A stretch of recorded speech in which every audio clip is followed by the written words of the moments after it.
শিল্পা খুব তুমি রাস্তাঘাটে বিভিন্ন জায়গাতে একটা জিনিস হয়তো দেখতে পাচ্ছ যে মমতা বন্দ্যোপাধ্যায় বা তার দল কিন্তু মানে একদম ছেলে মানুষই যাকে বলে একদম বাচ্চাদের মতন মিথ্যা কথা এবার বলছেন। মানে একটা রাজনৈতিক দল তারা প্রথমে বলল যে এই কুকুরের নামে শংসাপত্র। আমি তো ভেবেছিলাম যে কোনো পোর্টাল বা ওই ফ্যাক্ট চেকিং ওয়েবসাইট এটাকে ফ্যাক্ট চেক করবে। আমি দেখলাম ভারতের নির্বাচন কমিশন ফ্যাক্ট চেক করে বললো যে না, এরকম কোনো ঘটনা আমাদের কাছে অন্তত জানা নেই। হয়তো পশ্চিমবঙ্গে হয়ে থাকতে পারে, বিহারে নেই। মমতা বন্দ্যোপাধ্যায় একটা বাচ্চাকে নিয়ে মিথ্যা কথা বললেন, সেই বাচ্চাটার জন্য গোটা দিল্লি তোলপাড় হয়ে গেল, 3টে টিম তৈরি হলো, তারপর ডেপুটি কমিশনার লেভেলের একজন অফিসার কথা বললেন। মানে কোথাও মনে হচ্ছে এই প্রথম, মানে 21-এও তোমরা হয়তো একটু আবেগে বেশি বলে ফেলেছিলে যে এবার শেষ, কিন্তু 26-এ কোথাও মনে হচ্ছে যে মমতা বন্দ্যোপাধ্যায়ের দল নিজে থেকে একটু মানে ওই গুঁড়ো হচ্ছে। দেখো ময়ূকদা, মমতা ব্যানার্জি তো ভয় পেয়েছেন, আর মমতা ব্যানার্জি এত মিথ্যা কথা বলছেন, এত মিথ্যে প্রতিশ্রুতি দিয়ে আসছে। আমরা দেখেছি, সেখানে দেখেছি কিভাবে 21শে জুলাইয়ের মানে মঞ্চ থেকে কিভাবে হাত পা ছড়িয়ে ছিটিয়ে কিভাবে বিদ্রোহ করে বলছে, এবং সেখানে রোহিঙ্গাদেরকে মানে ইনডাইরেক্টলি বলছেন। আমি সেদিনও বলেছিলাম উনি বারংবার কিন্তু ইনডাইরেক্টলি বলছেন যে উনি রোহিঙ্গাদের পাশে আছেন, রোহিঙ্গাদের ভোটটা দরকার, যারা আজকে পশ্চিমবঙ্গের সাধারণ মানুষ।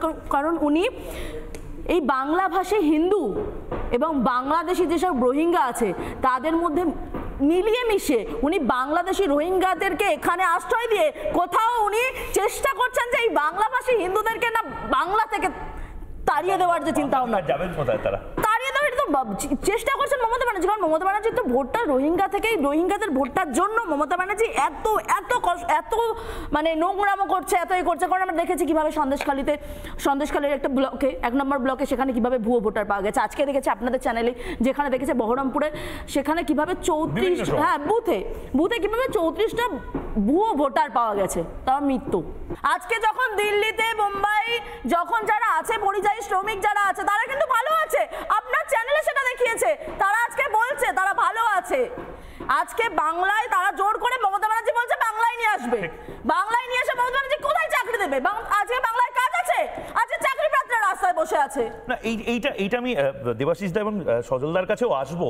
এটা একটা অদ্ভুত জিনিস মমতা বন্দ্যোপাধ্যায় শুরু করছেন। মমতা বন্দ্যোপাধ্যায় যেন ওই সুপিরিয়র বেঙ্গলি এবং আপনি ইনফিরিয়র বেঙ্গলি। মানে মমতা বন্দ্যোপাধ্যায় বা তৃণমূল কংগ্রেস আগে সংখ্যালঘুদের সমস্ত দায় দায়িত্ব নিয়ে ফেলেছেন, মানে কার্যত জমিদারি। এখন গোটা বাঙালি সমাজের দায় দায়িত্ব তিনি বলছেন যে বাঙালিরা নাকি ভালো নেই। তিনি বলছেন যে দিল্লি থেকে নাকি ঘাট ধরে বাঙালিদেরকে বের করে দেওয়া হচ্ছে বাংলা বলার জন্য। এদিকে দিল্লির বাঙালি যারা, আমার প্রচুর বন্ধু বান্ধব যারা গুরগাঁওয়ের প্রতিটি অফিসে একটা করে বাঙালি না 100টা করে বাঙালি পাওয়া যাবে, তারা হাসাহাসি করছেন এবার যে মমতা বন্দ্যোপাধ্যায় নিজের পলিটিক্সটা কলকাতায়। আমি ফোন করে বহু বাঙালি বন্ধু বান্ধব আছে, তাদেরকে বললাম এটা যে একটা বাইট দে। ওরা বলছে ভাই আমরা ভালো চাকরি করছি, ভালো ফ্ল্যাট কিনেছি, এখন কাজকর্ম করছি, আমরা এই সার্কাসের মধ্যে আমাদেরকে রাখিস না, আমরা ওই একবার করে ভোট দিই, আর ভোটটা হয়তো অনেকে দেয়ও না, এটা খারাপ।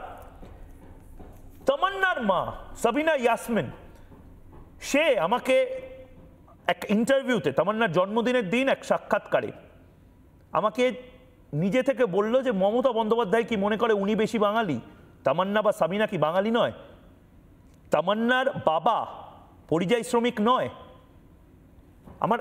আমার বলার কিছু ছিল না। মমতা বন্দ্যোপাধ্যায়ের হয়তো অনেক কিছু বলার থাকবে, কিন্তু তামান্নার মা রিপাবলিকে জবাব চায় বাংলাতে ঠিক কি বলেছিলেন শুনে তারপর আমি দেবাশিসদার কাছে যাব। শুনি। আমি মমতা দির কাছে সরাসরি জানতে চাইছি তামান্না কোথাকার? তামান্না কি বাঙালি নয়? তামান্নার মা কোথাকার? আমি সাবিনা, আমি কোথাকার? তামান্নার আব্বু কোথাকার? উনি কি বাঙালি নন? ওনাকে কেন যেতে হচ্ছে বাংলা ছেড়ে? মেয়েকে একটু ভালো মতো পড়াশোনা করাবে, ওই জন্য বাংলা ছেড়ে চলে যেতে হচ্ছে। তামান্না কি, আমি শুধু এটুকু জানতে চাই, তামান্না কি বাঙালি নয়? তামান্না কি বাংলায় ছিল না? তামান্না তো বাংলা ভাষা বলতো, তামান্না তো বাঙালি। তো দিদি কোন বাঙালিদের কথা বলছে?